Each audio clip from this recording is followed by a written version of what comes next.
하나님 말씀 사도행전 20장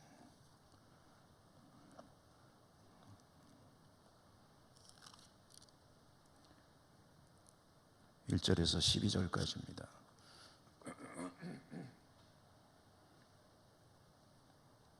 1절부터 12절까지 교독합니다. 소요가 그침에 바울은 제자들을 불러 고난 후에 작별하고 떠나 마게도냐로 가니라. 그 지방으로 다녀가며 여러 말로 제자들에게 권하고 헬라에 이르러 거기 석 달 동안 있다가 배 타고 수리아로 가고자 할 그때에 유대인들이 자기를 해하려고 공모함으로 마게도냐를 거쳐 돌아가기로 작정하니 아시아까지 함께 가는 자는 소바다와 데살로니가 사람 아리스타고 세군도와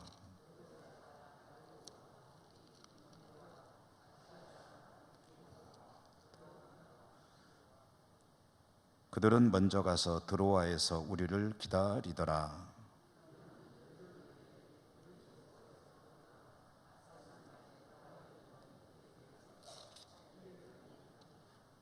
그 주간의 첫날에 우리가 떡을 떼려 하여 모였더니 바울이 이튿날 떠나고자 하여 그들에게 강론할세 말을 밤중까지 계속하매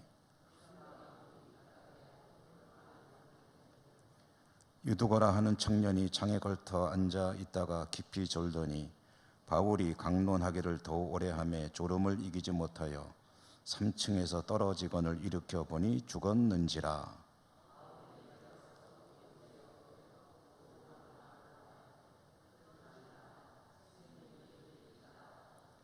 올라가 떡을 떼어 먹고 오랫동안 곧날이 새기까지 이야기하고 떠나니라. 사람들이 살아난 청년을 데리고 가서 적지 않게 위로를 받았더라. 아멘. 주님 은혜가 함께 하시기를 기원합니다.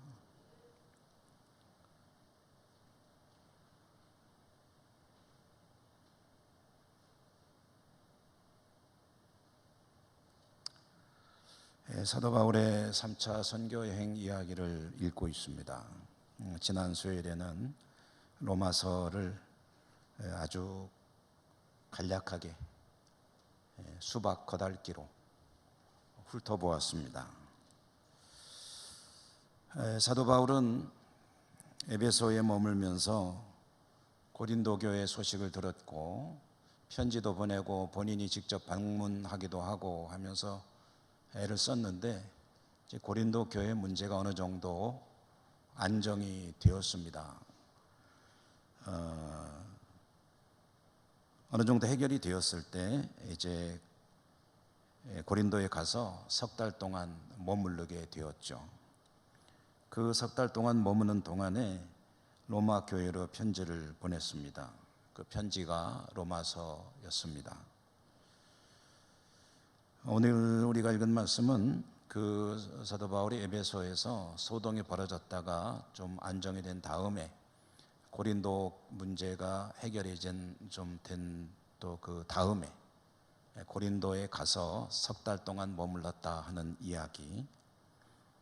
이제 로마 교회로 편지를 보낸 그 이야기는 오늘 사도행전에는 나오지 않지만 우리가 그 고린도에서 편지를 썼다 하는 것을 알아보았고요. 이제 고린도에서 편지를 보내고 석 달 동안 머물렀다가 예루살렘으로 돌아가는 3차 선교 여행을 마무리 짓는 이야기에 이제 그 대목을 읽은 겁니다. 그러니까 돌아가는 이야기의 첫 시작 지점입니다. 사도 바울은 고린도에서 배를 타고 예루살렘으로 가서 이 일을 보고 그 다음에 로마로 가려고 했습니다. 그런데 오늘 말씀 3절에 보면 거기 석 달 동안 있다가 배 타고 수리아로 가고자 할 때에, 거기는 고린도를 말하는 거고요. 말씀드린 대로 석 달 동안 머물렀고요. 이제 수리아로 가려고 한다. 이 수리아는 예루살렘을 뜻합니다. 이 수리아가 예루살렘이라는 소리가 아니고, 수리아는 좀 큰 범위고, 그리고 예루살렘은 그 속에 있는 도시이죠. 예를 들어서 본다면 이렇게 이야기하면은 이해가 되실 것 같습니다. 미국에 갔다가 이제 자기 집이 서울이다. 그러면 이제 나 서울로 갈 거야 하는 것과 한국으로 갈 거야 하는 것은 같은 뜻입니다. 듣는 사람은 다 알아들어요. 그러니까 한국으로 간다는 말과 서울로 간다는 말이 같은 의미이듯이 수리아로 간다는 말과 예루살렘으로 간다는 말이 같은 뜻입니다. 그렇게 배 타고 이제 예루살렘으로 가려고 하는데 일보러 한 가지 정보를 입수하게 됐습니다. 그 정보가 뭐냐면, 배 타고 고린도를 떠나서 출발하는 것은 대단히 위험하다. 왜 그러냐? 유대인들이 배 타고 가는 동안에 너를 죽이려고 지금 음모를 꾸미고 있다 하는 그런 정보를 입수했습니다. 유대인들은, 여러분 우리가 사도행전은 계속 읽어보면서 보셨지만 사도 바울을 눈의 가시처럼 여겼습니다. 어떻게든 죽이고 싶습니다. 고린도에서 소동이 벌어졌었죠. 그랬는데 고린도의 서기장이 유대인들 입장에서 자기 편을 안 들고, 객관적으로 보면 공평하게 처신한 건데 유대인들이 볼 때는 불만스럽습니다. 어떻게 좀 고발을 해보고 뭔가 해코지를 하려고 하는데 법적으로 안 되니까 유대인들은 그럴 때는 이제 뭐 어떻게 하겠냐, 직접 손봐야지 하고 마음을 먹은 겁니다. 폭력으로 문제를 해결하려고 한 겁니다. 어떻게 할까? 얘긴즉슨 저 바울이라고 하는 저 작자가 조금 있으면 예루살렘으로 간다고 그러더라. 그럼 배 타고 갈 거 아니야. 그러면은 우리가 배 타고 가는 동안에야 지가 도망가서 숨을 데가 어딨냐 이거죠. 육지라면은 어디든지 도망갈 수 있겠지만 배 안에서야 숨을 데가 어디 있겠느냐. 그럼 배 타고 가는 동안에 죽이자 하고 음모를 꾸몄는데, 그 정보를 사도 바울이 입수한 겁니다. 위험하다.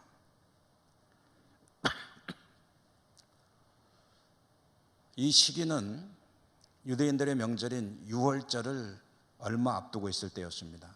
그리고 그 유월절이 지나고 유월절로부터 50일이 지나면은 오순절이 이어집니다. 무슨 얘기냐? 전 세계에 흩어져 살고 있는 유대인들이 배를 타고 예루살렘으로 모이는 시기라는 뜻입니다. 그렇지 않아도 유대인들에게 미움받는 사도 바울의 입장에서는 유대인들과 같은 배를 타고 간다는 게 굉장히 부담스러운 일입니다. 그런데 거기다가 자기를 죽이기로 작정한 일종의 폭력 조직이 그 배에 탑승해서 같이 타고 간다고 하면은 그건 뭐 굉장히 위험한 일이죠. 그래서 사도 바울은 3절에 보면, 3절을 제가 한번 다시 읽어볼게요.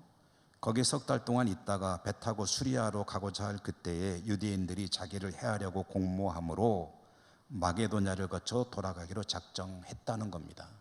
그러니까 배 타고 가는 길 포기하고 다시 마게도냐로 육로로 빙 돌아가야 되는데 그 길로 가기로 이제 계획을 바꿨다. 이렇게 가는 사도 바울 일행 중에는 4절에 보면은 여러 사람들의 이름이 거명이 되고 있습니다. 베레아 사람 부로의 아들 소바도, 데살로니가 사람 아리스다고와 세군도와 더베 사람 가이오와 및 디모데와 아시아 사람 투기고와 드로비모라라고 했는데, 이 사람들이 누구냐 하면은 대체로는 사도 바울의 동역자이기도 하고, 또 그동안 이 마게도냐 지역에서 선교한 열매들이라고 할 수가 있을 겁니다. 그러니까 전도해가지고 열매 맺은 사람들이죠. 교회 일꾼이 된 사람들. 그리고 주로 아마 교회의 대표들일 거로 봅니다. 왜냐하면 이쪽 지역 교회들이 이제 연보했잖아요. 돈을 모았습니다. 적지 않은 돈일 겁니다. 이 돈을 가지고 예루살렘으로 가는데 사도 바울 혼자 가는 것보다는 교회 대표들이 같이 동행해서 전달하는 거죠. 전달식.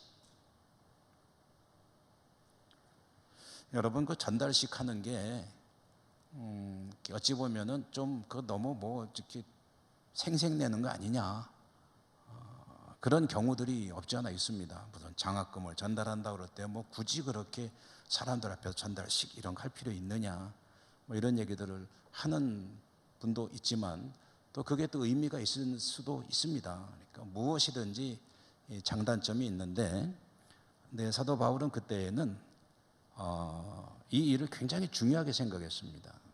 왜냐하면 자신은 이방인의 사도라고 알려지고 있는데, 그런데 사실 현실적으로 교회들마다 가보면 이방인과 유대인들의 대립과 마찰이 없는 교회가 없고, 예루살렘 교회는 그런 유대인 기독교인들의 일종의 본산지이고, 이 사람들의 마음속에는 여전히 그리스도 안에서 한 형제라고 생각을 해야 되지만 이방인들에 대해 가지고 있는 그 선입관이 쉽사리 사라지지 않고, 그러니까 이방인의 사도로 일하는 사도 바울의 눈에는 유대인들과 이방인들이 뭔가 좀 일치를 이루어야 되겠는데, 근데 그 상징적인 사건이 예루살렘 교회와 이방인 교회들이 서로 인정하고 일치를 이루는 그런 모습을 보이면은, 그러면은 각 교회들마다 있는 갈등 해소에도 큰 도움이 되지 않겠느냐,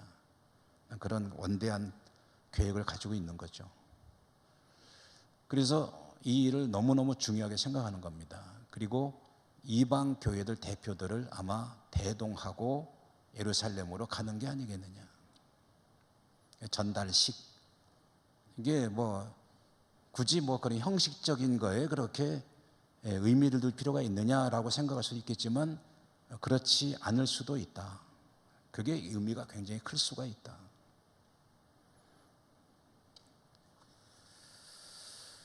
이 사람들은 이제 배 타고 먼저 들어와로 가는 겁니다. 왜냐하면 유대인들의 목표는 사도 바울이지 다른 사람들이 아니거든요.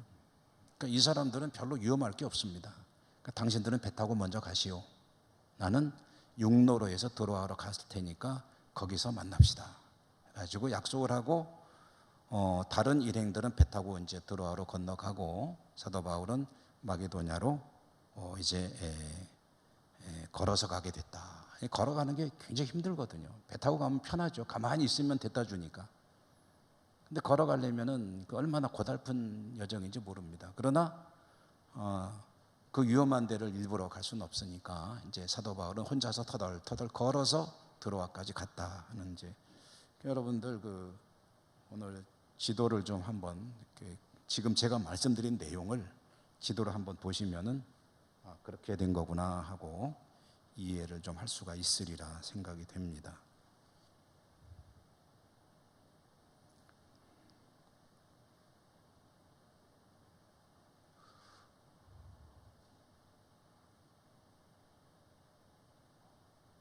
연결할 동안 기다리라네요.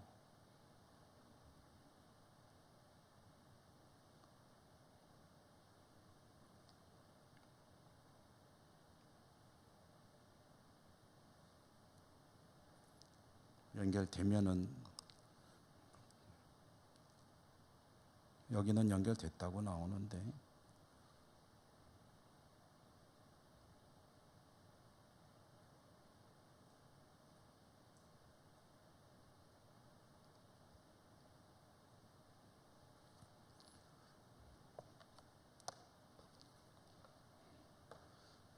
안 되는 모양입니다. 그래서 제가 말로 설명을 좀 드릴게요. 여기는 고린도, 여기는 에베소, 이 사이에는 에게해라고 하는 그리스 신화에 많이 나오는 바다가 사이에 있고, 고린도에서 배 타고 에베소로 가면은 그러면은 좀 쉽습니다. 아니, 드로아죠. 드로아는 에베소보다 좀 위쪽에 있죠. 다시 한번 연결해 보도록 할까요?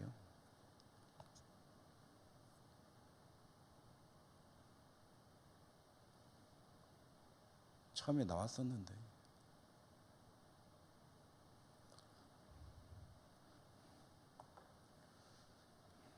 배 타고 드로아로 가면은 편한데, 근데 일행은 먼저 배 타고 먼저 가시오. 가서 기다리시오.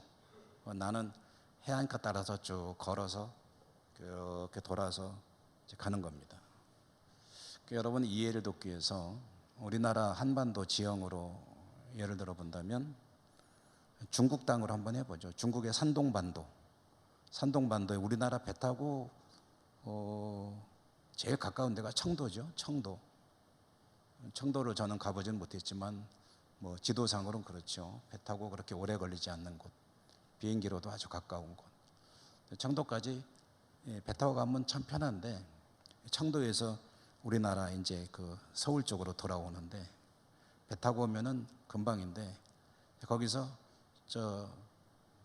북쪽으로 가는 거예요. 쭉 가가지고 쭉 위쪽으로 올라갔다가 뭐 대련 뭐 이런 데 지나가지고, 그래서 다시 꺾어져서 내려와서 압록강 건너가지고 단동으로 건너서 쭉 내려와서 북한 지역을 쭉 뚫고 내려와가지고 이제 서울까지 오는 거다. 근데 이제 그걸 걸어서 간다. 바울이 혼자서.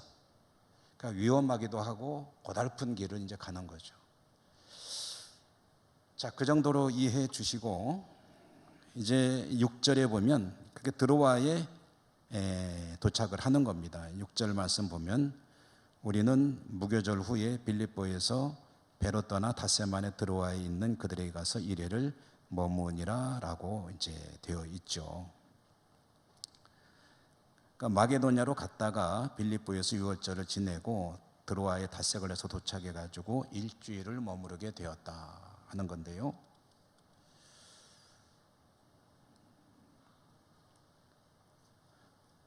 드로아에 도착해서 일주일을 머무르게 되었다고 할 때에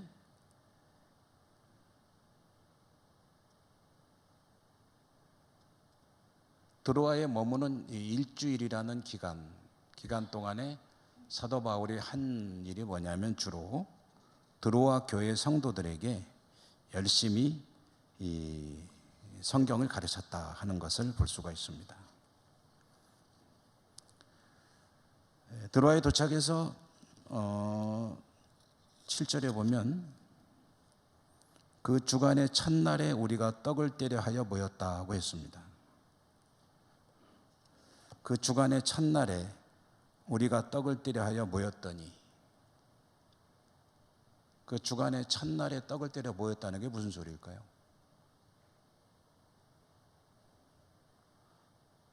그 주간의 첫날은 무슨 날입니까?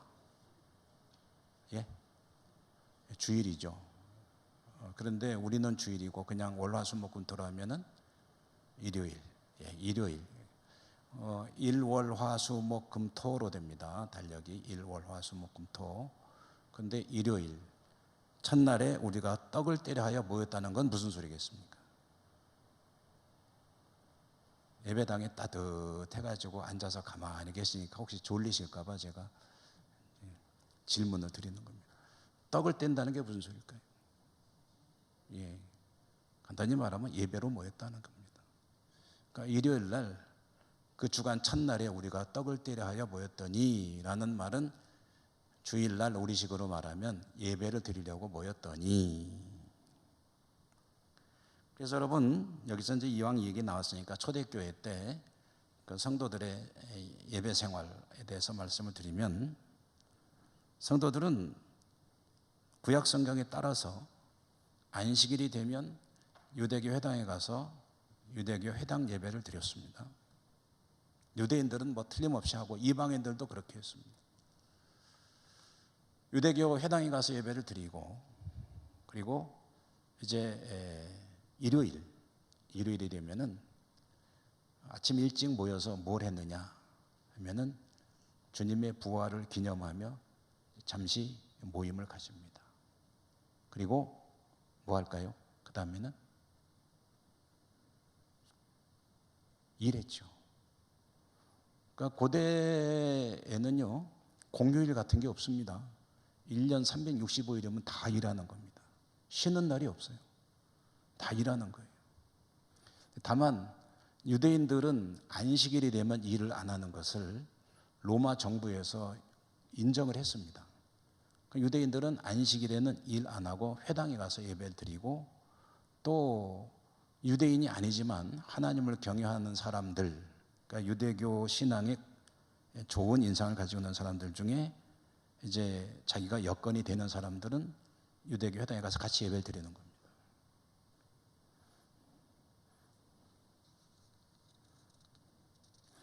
그리고 이제 성도들은 그렇게 안식일을 지키고, 그 다음날 일요일이 되면은 아침에 일찍 모여서 예배를 드리고, 낮에는 일하고, 저녁이 되면 다시 모여서 함께 식사를 하고 성찬을 나누고 했습니다. 항상 그렇지만은 여유 있는 사람들은 뭐 힘들지 않습니다. 그런데 사회적으로 좀 여력이 안 되는 사람들, 경제적으로 일을 해야 하루를 먹고 살 수 있다든가 이런 사람들은 일요일 날 아침 일찍 잠깐 모여서 예배를 드리고, 낮에는 또 열심히 일하고, 또 저녁이 되면 헐레벌떡 예배 드리는 장소로 달려와서 예배를 드리고 성찬을 하고, 이것이 초대교회 성도들의 신앙생활이었다라는 겁니다. 그러니까 오늘 이 7절 말씀을 통해서 우리가 알 수 있는 게 뭐냐면, 사도 바울이 드로아에 머물러 때 드로아에 있는 성도들이, 드로아 교회라고 하죠, 드로아 교회 성도들이 모여서 예배를 드리는 날이었는데, 그 저녁에 사도 바울이 말하자면은 예배 강사로 들어와서 이제 말씀을 전했다. 그런데 평상시와는 다른 그런 상황이죠. 일종의 말씀 사경회를 열었다 하는 겁니다. 그런데 이제 바울이요, 그 일요일 주일 그 다음 날 떠나기로 돼 있다는 거죠. 떠나려고 했다는 거죠. 이게 무슨 얘기냐면은, 배라는 게 항상 있는 게 아니기 때문에 그 다음 날 월요일에 아마 배편이 있었던 모양입니다. 그러니까 내일은 내가 드로아를 떠나서 예루살렘으로 가는 날이야. 그러니 오늘이 여러분들과 마지막 날이야 라고 하면서 저녁에 모인 성도들을 향해서 말씀을 열심히 가르치는 거예요. 그런데 언제까지 했다고 그랬어요? 말을 밤중까지. 이 밤중이 몇 시쯤일 것 같습니까? 이 밤중이라는 말로 쓰이는 이 말은 주로 어느 때를 가리키는 말이냐면 자정을 가리키는 말입니다. 그러니까 저녁을 마치고 온 사람들이 이제 모여서 식사를 하고 성찬을 나누고 이제 말씀 사경회를 이제 시작하는데, 이렇게 상식적으로 생각하면 아마 한 7, 8시쯤 시작하지 않았을까. 우리 저녁 예배 시간 비슷하게 식사 마치고, 여러분도 일하시고 지금 식사하시고 부지런히 오신 분들도 계시고 조금 여유롭게 오신 분도 계시잖아요. 일요일 날 그런 날, 일요일 날이 노는 날이 아니고 평일이니까 이렇게 모여서 말씀을 전하는데 7시부터로 하죠. 우리는 7시 반으로 할까요? 7시로 하죠. 그냥 계산하기 좋게 7시부터 시작을 해서 언제까지? 12시까지. 그러니까 여러분, 예배 1시간 드리는 거 길다고 속으로 왜 이렇게 길어 오늘, 그러지 마세요. 5시간도 합니다. 밤중까지 계속 하다 보니까 어떤 일이 벌어졌냐면, 아주 유명한 사건이 있죠. 8절에 보니까 우리가 모인 윗다락에 등불을 많이 켰다고 했습니다.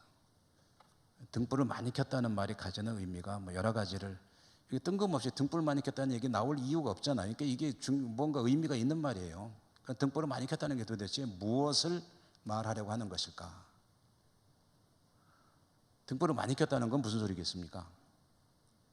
사람들이 많이 모였다. 많이 모였다. 사람 몇 사람 안 모였으면 등불 하나만 켜면 되죠 뭐. 기름도 귀한 때인데. 근데 사람들이 많이 모였으니까 여기도 좀 키고 저기도 좀 키고 여기도 키고 저기도 키고 이렇게 해서 등불을 많이 켰다 하는 겁니다. 그러니까 사람이 많이 모였다는 의미가 있고요. 초대교회 성도가 원래 이렇게 많은 게 아니거든요. 지난번 로마서 우리가 잠시 훑어볼 때 얘기했지만 초대교회에서 아무리 많이 모여야 수십 명 단위, 100명 넘는 그런 모임 공동체는 없다고 보시면 되고요. 보통 한 적으면은 뭐 20명, 30명, 오늘날 작은 교회들처럼 그런 모임인데 드로아에도 아마 그런 상황이 아니었을까. 그러니까 많이 모여봤자 몇십 명. 그렇지만 모일 수 있는 사람은 거의 다 왔을 겁니다. 왜냐하면 사도 바울이 왔잖아요. 오늘날로 치면은 프랜카드 걸고 난리 났을 거예요. 사도 바울 예천에 오시다. 저녁 7시 예천교회 본당. 뭐 이런 식으로. 근데 이제 뭐 프랜카드를 걸 수는 없는 때니까 소식을 듣고 많은 사람들이 모여서 이제 그 말씀을 듣고 있었다. 이게 등불이 많이 켰다는 말의 의미인데요. 또 한 가지 이제 생각해 볼 수 있는 게 등불을 많이 켜면은 공기가 탁해지잖아요. 공기가 탁해지면 목이 칼칼해지고 그리고 산소가 희박해지고 산소가 희박해지면은 졸음이 오고 졸음이 오면은 맑은 공기 쐬려고 창가로 나가는 사람도 있을 수 있고 아마 유독으로 가는 청년이 아마 졸렸던 모양이에요. 그러니까 잠을 좀 깨려고 그랬는지 창가에 걸터 앉았더라. 이런 것들은 이제 추리입니다. 추리. 성경을 보면서 어떻게 된 걸까 하고 또 성경 오래 연구한 분들이 이런 게 아니었을까라고 하는 것들 읽어보면서 제가 보기에 공감이 가면은 아하 그럴 가능성이 높겠다 하는 내용들을 이제 추려보는 거죠. 3층이라고 했는데요. 3층 위에서 떨어졌다고 그래요. 추락한 거죠. 그럼 3층이라고 할 때 이제 두 가지 중에 하나일 겁니다. 하나는 그 당시 교회들은 예배당이 따로 있는 게 아니라 집에서 모였으니까 아마 이 드로아의 교회에 모이는 이 사람의 집이 부자였나 보다. 3층 집이었나 보다. 라고 상상해 볼 수 있고 또 하나는 뭐냐면 요즘식으로 말하면 다가구 주택. 여러 세대가 모여 살도록 이렇게 층을 이제 올리다 보니까 3층까지 올린 그런 집이었을 수도 있습니다만은 어찌됐든 3층에 유독으로 가는 청년이 아마 하루 종일 일하고 왔으니까 피곤했을 겁니다. 게다가 공기도 탁하죠. 사람 많이 모여있죠. 사도 바울의 설교를 듣는데 아마 재미는 없었을 수도 있죠.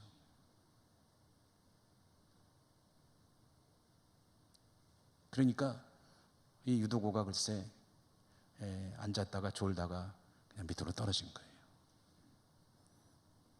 사망했습니다. 어떤 분들은 유도고가 떨어질 때 기절했다가 깨난 거다라고 주장하는 분들이 있는데요.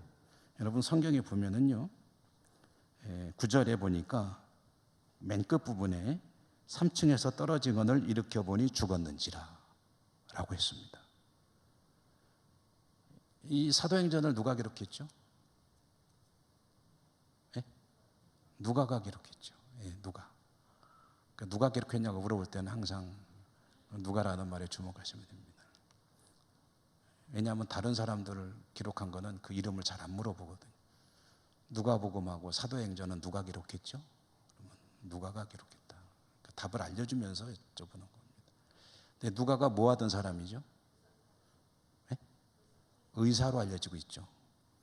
그러니까 이 말은 이 성경 이 대목은 의사가 사망진단서 끊었다는 얘기예요. 그냥 사람들이 추측해가지고 떨어져 죽었나 보다. 그래서 기절을 했다가 깨났다는 둥 이런 엉뚱한 소리 하는 사람들이 있는데 첫째로 하나님 말씀이거니와 둘째로 기록한 사람이 의사가 기록한 거다. 근데 의사가 보니까 죽었더라는 거예요. 그건 그렇게 믿어야죠. 우스운 얘기로 이런 유머가 있더라고요. 어떤 분이 별세했어요. 별세했는데 이제 입관을 하는데 갑자기 관에서 퉁퉁퉁퉁 소리가 나는 거예요.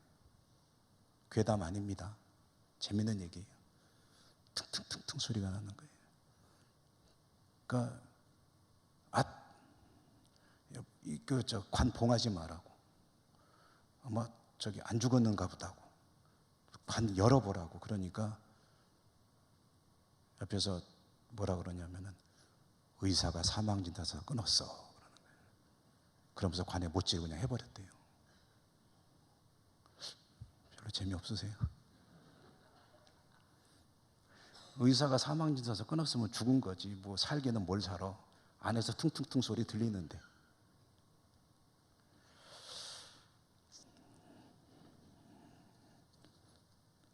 유도구가 죽었어요. 이건 큰일이죠. 초대교회든 오늘날이든 만약에 교인이 이런 일을 당했다고 그러면 이건 뭐 굉장히 큰 시험거리가 아닐 수 없습니다. 예배에 참석했다가 거기서 사고로 사망했다.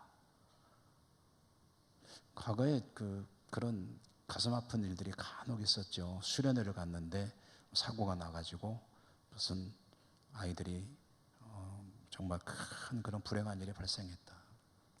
제가 고등학교 시절에 좀 출석하던 교회에 그런 사고가 있었습니다. 바닷가로 수련회를 갔는데 한 청년이 익사했어요. 그래서 인솔했던 목사님이 교회를 사임하고 떠나고 본인이 너무 괴로워가지고 견디질 못하는 거죠. 교회가 큰 시험거리에 들었던 그런 기억이 납니다. 그런데 다른 것도 아니고 예배에 참석했던 사람이 졸다가 떨어져서 추락사했다라고 하면 큰 시험거리가 될 수 있는데요. 결과는 어떻게 됐느냐 하면 사도 바울이 그 유두고를 살려낸 거죠. 기도해서. 그러면서 말씀 사경에는 계속 이어졌다고 합니다. 언제까지? 날이 밝기까지. 그러니까 사도 바울이 참 지독한 분이에요. 내일이면 떠나는 날이니까 그 전날 뭐 하냐면은 이 성도들에게 하나님 말씀을 조금이라도 더 가르치고 떠나야 되겠다는 일념으로 날이 새기까지 계속해서 말씀을 가르친 거예요.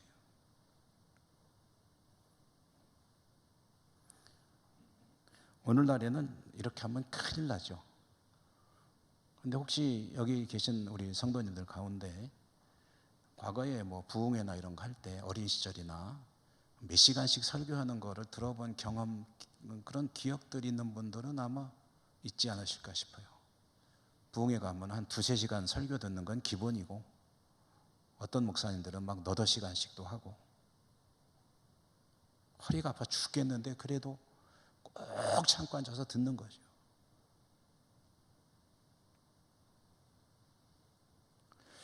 오늘 그 성경에 보면은 12절에 사람들이 살아난 청년을 데리고 와서 적지 않게 위로를 받았더라라고 했습니다. 유대교의 이 일을 통해서 드로아의 성도들이 큰 위로를 받았다. 뭐가 위로가 됐을까요? 아이가 사고로 죽었다가 산 게 어떤 위로가 됐을까? 이거는 뭐 드로아의 성도들에게는 너무나도 큰 힘이 되는 사건이었을 것입니다. 사건 자체가 놓고 보면 불행한 일이었는데 이렇게 됨으로 인해서 힘을 얻고 위로를 받을 수밖에 없는 것은 그들은 어려운 환경 속에서 신앙을 지켜나가고 있는데 초대교회 성도들 바울을 통해서 전수받는 복음의 핵심은 십자가와 부활이죠. 십자가는 고난을 상징한다면 부활은 사망 권세를 이기신 주님의 부활을 소망으로 품고 다시 살 것에 대한 믿음을 가지고 다시 오시는 주님을 기다리는 그 부활신앙, 재림신앙, 그것이 그 어려움을 이겨내가는 신앙의 힘이고 능력이고 핵심이거든요. 고난 속에서 신앙을 지켜나갈 때 부활에 대한 소망은 그 중심이 되는 것인데, 유두구가 죽었다가 살아났잖아요. 영원한 생명으로 들어가는 부활은 아니지만, 그러나 사도 바울의 기도를 통해서 죽은 아이가 살아날 때에, 그때에 그들이 확신하게 되는 것은 하나님께서 사망 권세를 넘으시는구나, 우리 주님이 그걸 넘으신 것이 정말 틀림없구나라는 그런 확신을 가질 수 있는 그런 중요한 사건이 된 것이다. 그러니 큰 위로를 받았더라. 어떻게든 믿음을 지켜야 되겠다 하는 그런 동기가 부여가 됐다는 이야기죠.